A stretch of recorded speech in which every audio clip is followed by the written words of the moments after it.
area of the country, but a lot of things growing, coming from the earth, and a lot of building and new facilities surrounding these new karting track. The karting ring of Rodby is one of those new facilities that was created not so long ago. It has been built over the past 2 years to allow kart racing at its best to make its debut in Denmark. And the 522, by the look of it, seems to be having some trouble. Yeah, that's not good news for Ryotaro Sakai. Yes, indeed. The Japanese driver was working on his kart. It was going very, very slow indeed on the way to the grid. As always, you know the drill. This is a rolling start, and the pole sitter, in this case Santino Panetta, needs to show everybody a good example, pace everybody down, and once they make their way onto the grid past the yellow line, the beast, the young beast, will be unleashed for the first time this Saturday. So 22 drivers gunning for the first corner here in Group B. Let's see who is going to get the best start of it, and we are going around next time. It is a false start on this occasion, so I wonder if that's to do with Ryotaro Sakai just having some difficulties off the grid. The race does not get underway this time. They will go around again for another formation lap. So obviously race director Pasquale Lupoli obviously deciding on that occasion that the drivers were not quite in the position that they are supposed to be. Ryotaro Sakai is now getting back into position, I should point out. So having had those initial difficulties, he is now retaking his position in the grid, which he is allowed to do, provided he gets there before they reach the red line, which is just before the final corner on the circuit. Once you're formed into those positions, you can't get out of them once again. So there is just one more hairpin section to negotiate for the drivers. They now form up into their 2 rows of the grid. Santino Panetta, the Argentine, alongside the Swiss ace Carlos Stout, so impressive, the young man in third. Lorenzo Campos, the first ever Angolan in international competition of motorsport at this level to be competitive on the world stage. So everybody watching back home in Angola will be very happy indeed for their young African sensation. Romeo Haag obviously flying the flag here in Denmark in 4th on the starting grid. Are we going to go racing this time? We do! Up to the first corner. Good start from the inside line. No problems for Panetta and Campos to head through into the first corner without issue. And as they go through turn 1 and 2, it's perfectly okay for the time being in Academy. But up the inside, Lorenzo Campos is going to take the lead. A brilliant start from the Angolan. And for the first time in international FIA competition, an Angolan leads the way. Yeah, good start from Lorenzo Campos in the first sequence of corners around the inside. They made their way into turn number 6. 12 corners to go through in that particular challenging track, making their way into what is a true banking corners that you're going to see in just a moment.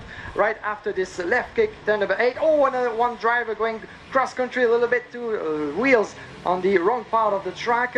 And a bit of a tussle at the back end of the grid, but it seems to be a good overall opening lap, as you can see in the conclusion of the track already. And right now, you can see that Lorenzo Campos was able to build himself a bit of a gap at the end of this opening lap.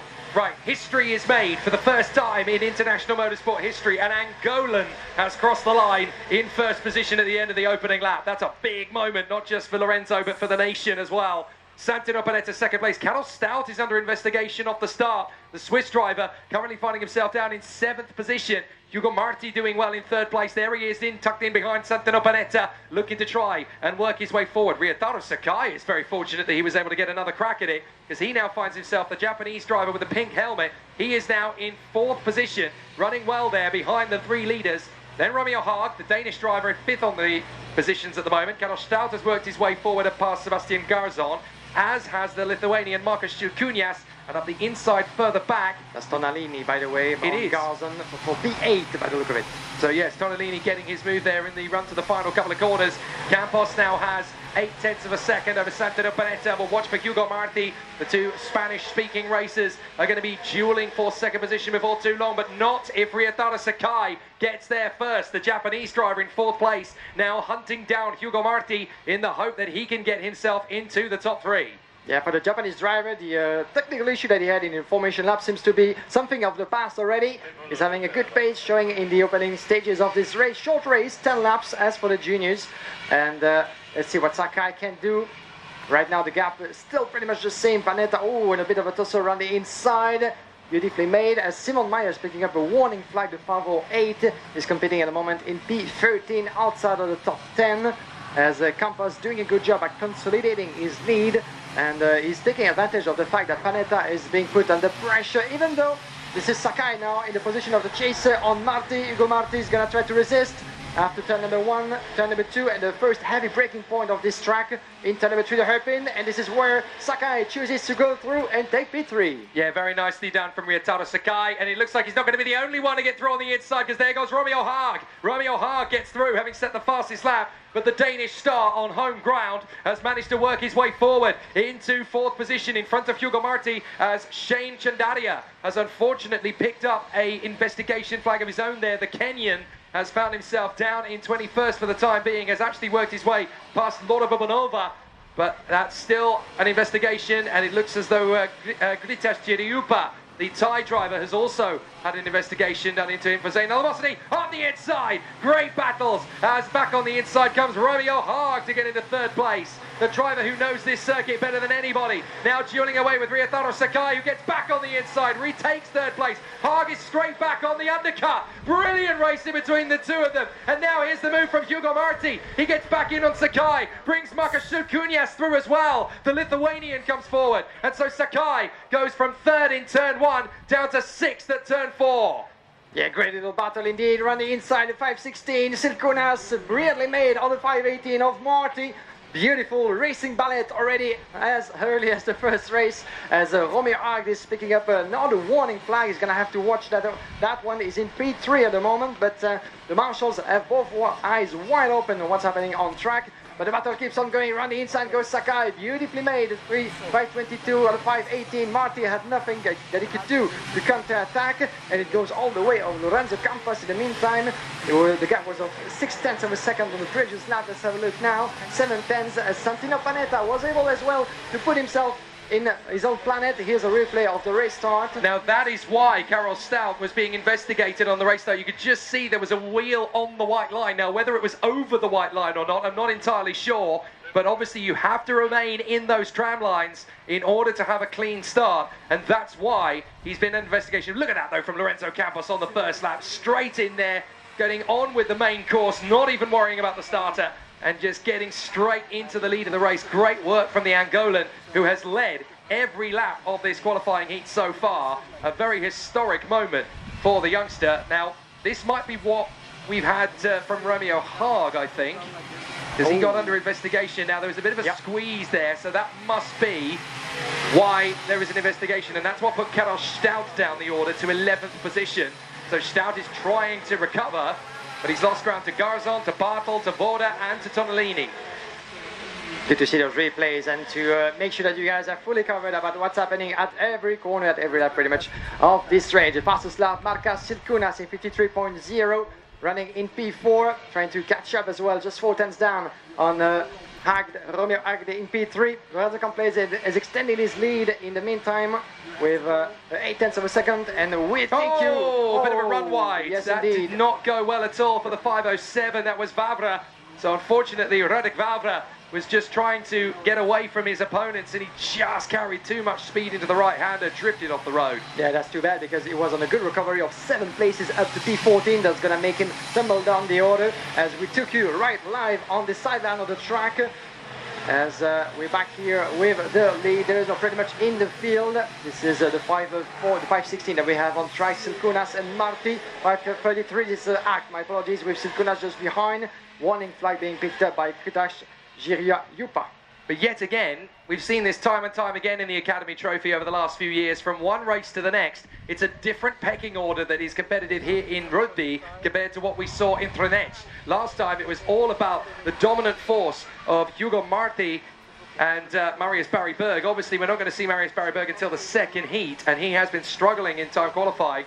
But even Hugo Marti, who was on the podium last time in Trenec, he's there in 5th position, but he's struggling to stay with the likes of Campos, Panetta, Haag and Šulkuņas. So it really does show you the consistency that you need. Now here's Romeo Haag, the home favourite, and this is why he's under investigation. There was just a little bit of a rub there to get through on Hugo Marti. But watch this battle with him and Sakai. So Sakai dives up the inside, but look, Haag is ready for that. He's got room on the inside to challenge with a little bit of a blip of the throttle. He cuts back in. That's enough to open the door, not just for Romeo Haag, but also for Šulkuņas and Marti. They both managed to get through on Ryotaro Sakai. Now we're watching the battle for 3rd. This is Markus Šulkuņas, the Lithuanian, trying to hang on in front of the hometown hero, Romeo Haag. Let's see what Romeo Art can do. We do the penultimate lap of this race as Campos is on his way to what will be his first victory of the day and the weekend. His move in the opening lap in turn number 3 was the move for the victory, and he was able to build his gap from then on. As we enter the final lap, ladies and gents, 6/10 of a second now between Campos and Panetta. Silkunas is going to try to resist from Romeo Art all the way to the checkered flag. The 5:16 has less than 1 lap to do so. 12 corners to go around. Good job from Silkunas as he climbed all the way 7 places from P10 on the grid. Very good opening stages of this race for Silkunas. And he's about to conclude this race in P3 from Romeo Art. But for everybody who is watching in Africa, we are about to see a massive moment in motor racing history here. It may not seem like much, but in the Academy Trophy, we are about to see a new nation triumph in international FIA competition for the first time. Remember where you were. Angola enters the international scene as Lorenzo Campos takes his first win in the Academy Trophy, and to my knowledge, the first Angolan victory in international karting and possibly international motorsport as a whole.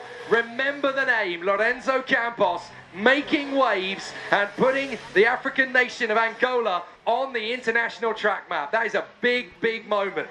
A big moment indeed. Reminds me of Yevan David winning for the first time for Sri Lanka 2 seasons ago. Once again, a new season, a new nation on the map of international karting, thanks to this young man, Lorenzo Campos. Well done to him. It was a very dominated victory in control mode all throughout the 10 laps. Let's see if he's going to be able to emulate that for the next Sakai. races. Sakai's problems came back yes, after the line, so he's crossed the line. Good timing. Yeah, he's crossed the line in P6, but the car has broken down on the touring in lap, so problems there for the Japanese driver Ryotaro Sakai. But yeah, coming back to what you were saying there, it is very similar to Yevan David winning for Sri Lanka when he came here and did the same thing.